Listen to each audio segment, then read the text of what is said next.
Are you caring for a loved one with dementia? You don't have to figure this out all on your own. Welcome to Truth, Lies, and Alzheimer's, the show that helps you reimagine a new relationship with your loved one, a relationship a little more free of stress and anxiety. Join host Lisa Skinner and her 30-plus years of experience as she guides you on a new path to a better relationship with those you care for. Here's Lisa. Hello, everyone. Welcome back to another new episode of the Truth, Lies, and Alzheimer's Show. I'm Lisa Skinner, your host. I want to give you all a quick reminder that you can always find new and updated information and resources on our website by going to mindingdementia.com. Today, I am going to explain a common symptom that we often see with dementia called aphasia. Now, aphasia is a communication disorder that results from damage or injury to language parts of the brain. It's more common in older adults, particularly those who've had a stroke. Aphasia gets in the way of a person's ability to use or understand words, but aphasia does not impair a person's intelligence. People who have aphasia may have difficulty speaking and finding the right words to complete their thoughts. They may also have problems understanding conversations, reading, and comprehending written words, writing words, and using numbers. What causes aphasia? Aphasia is usually caused by a stroke or brain injury with damage to one or more parts of the brain that deal with language. According to the National Aphasia Association, about 25 to 40% of people who survive a stroke get aphasia. Aphasia may also be caused by a brain tumor, a brain infection, or dementia, such as Alzheimer's disease. And in some cases, aphasia is a symptom of epilepsy or other neurological disorder. There are several different types of aphasia. Each type can cause impairment that varies from mild to severe. So these are the different types of aphasia. One is called expressive aphasia or non-fluent. And with expressive aphasia, the person knows what he or she wants to say, yet has difficulty communicating it to others. It doesn't matter whether the person is trying to say or write what he or she is trying to communicate. Then there's receptive aphasia or fluent. With receptive aphasia, the person can hear a voice or read the print, but may not understand the meaning of their message. Oftentimes, someone with receptive aphasia takes language literally. Their own speech may be disturbed because they don't understand their own language. There's anomic aphasia, where the person has word finding difficulties. This is called anomia. Because of the difficulties, the person struggles to find the right words for speaking and writing. And there's global aphasia. This is the most severe type of aphasia. It is often seen right after someone has had a stroke. With global aphasia, the person has difficulty speaking and understanding words. In addition, the person is unable to read or write. And then finally, there's primary progressive aphasia. This is a rare disorder where people slowly lose their ability to talk, read, write, and comprehend what they hear in conversation over a period of time.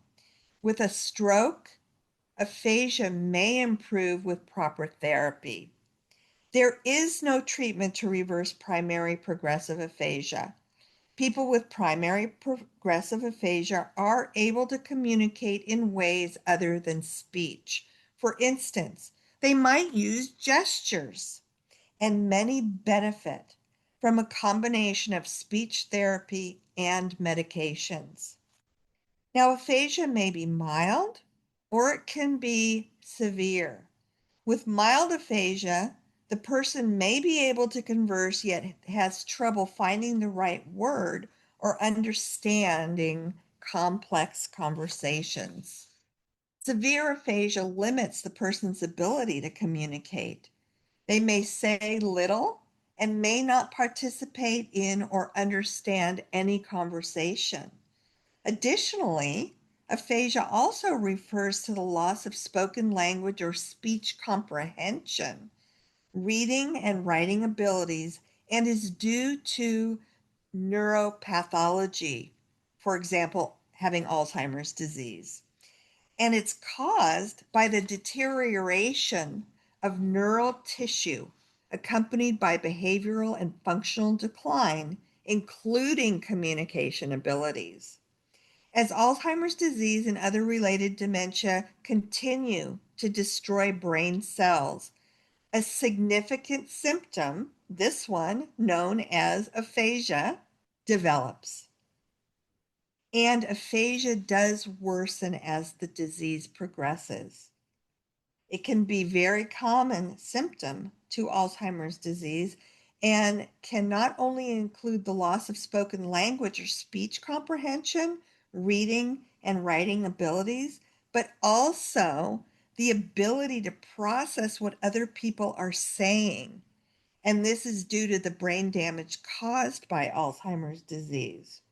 So I am going to illustrate a scenario of what aphasia might look like in real life by sharing with you a true story taken from my book, Truth, Lies, and Alzheimer's, Its Secret Faces. It's called the Pillbox Story. Well, I was called over to a client's house to assess a gentleman who had been diagnosed with Alzheimer's disease. He was living with his wife, who was his primary caregiver, but his daughter, Carly, who was concerned about him still living at home, as she described him as being unable to do anything for himself and could not communicate anything with his family members. I was actually expecting to find somebody who would be, based on how it was described to me, in the later stage of Alzheimer's disease, but to my surprise, he was much more highly functioning than I expected him to be. So I was introduced to Harvey as Carly's friend, who was stopping by to say a quick hello because they didn't want him to know that they had asked a professional to come over to assess him. The first thing he said to me, which I thought was so cute, "Oh, you must be Carly's friend who's going somewhere."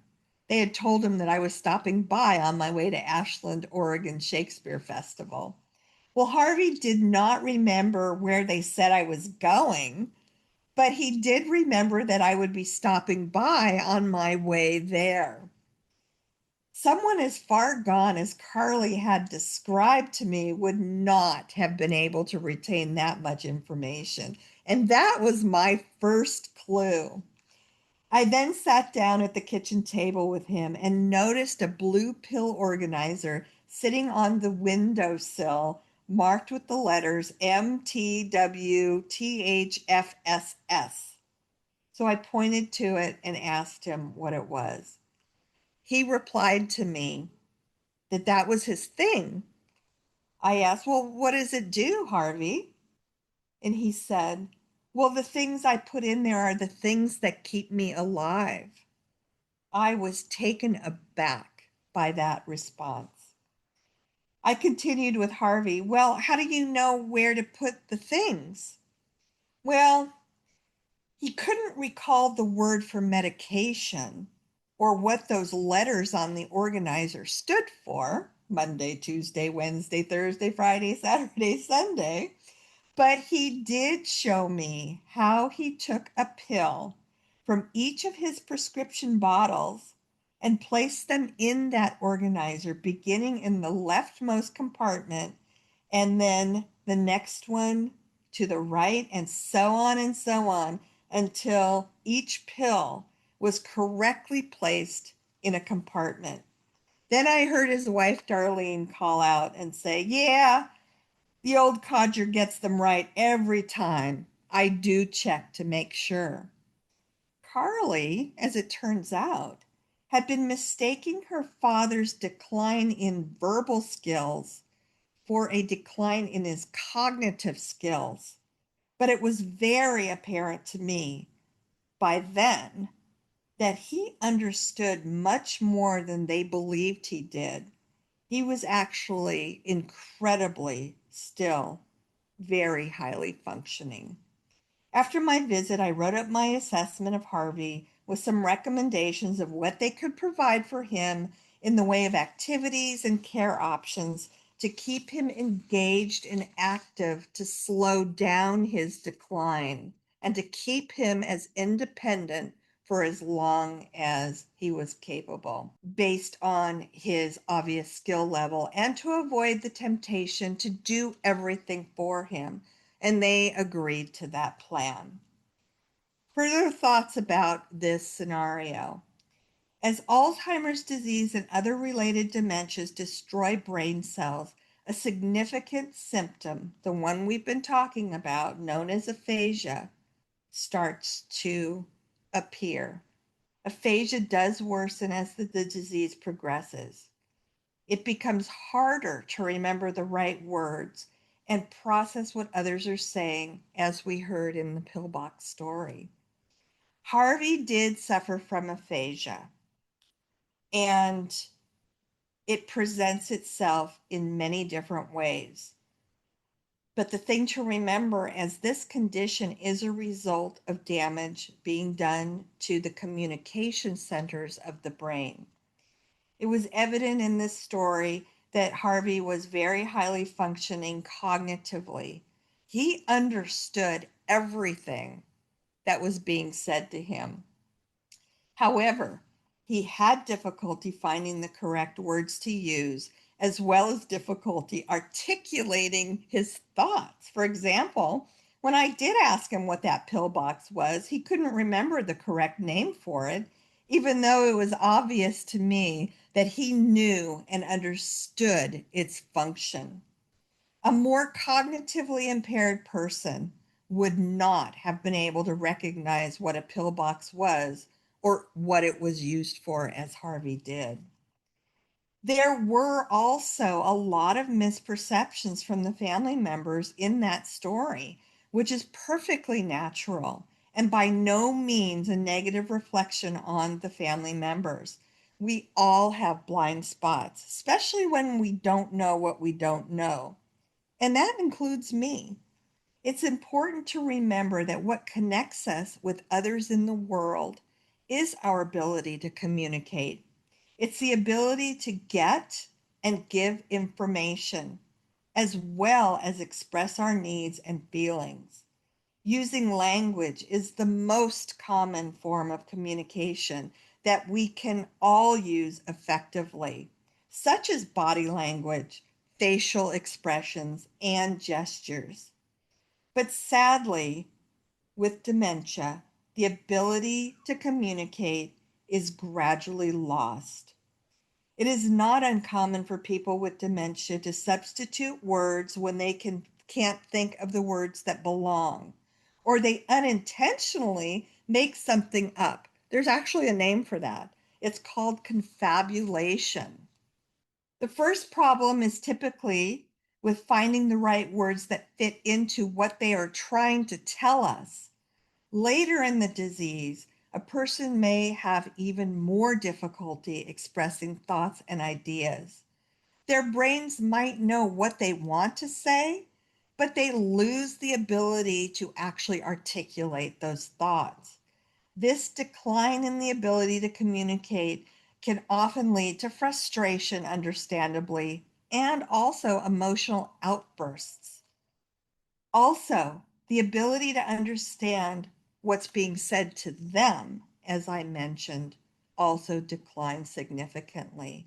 Words become less effective to them, and eventually, efforts to communicate will become shorter and simpler and may be limited to single words and gestures. But we will explore several ways in which we can more effectively communicate with people suffering from dementia and aphasia in upcoming episodes. But eventually, family members and caregivers will have to learn to rely on visual cues and touch. So that is the information that I have planned for this episode today of The Truth Lies in Alzheimer's. And I want to just give you another gentle reminder that if you'd like more information, please visit our website at mindingdementia.com. Thanks again for being here today. I appreciate you taking the time to listen to this informational episode. And as always, I wish you a happy and healthy week ahead. And I'll be back next week with another new episode of The Truth Lies in Alzheimer's Show. Once again, I'm Lisa Skinner, your host. Thank you for listening to Truth, Lies, and Alzheimer's. We hope you found something in today's episode that helps. We understand that caring for a loved one with dementia can be the challenge of a lifetime, but you don't have to do it alone. If you're ready for exclusive access to even more great content and resources, head on over to Facebook and join Lisa's Minding Dementia Support Group. We're a community of like-minded caregivers, and we're here to help.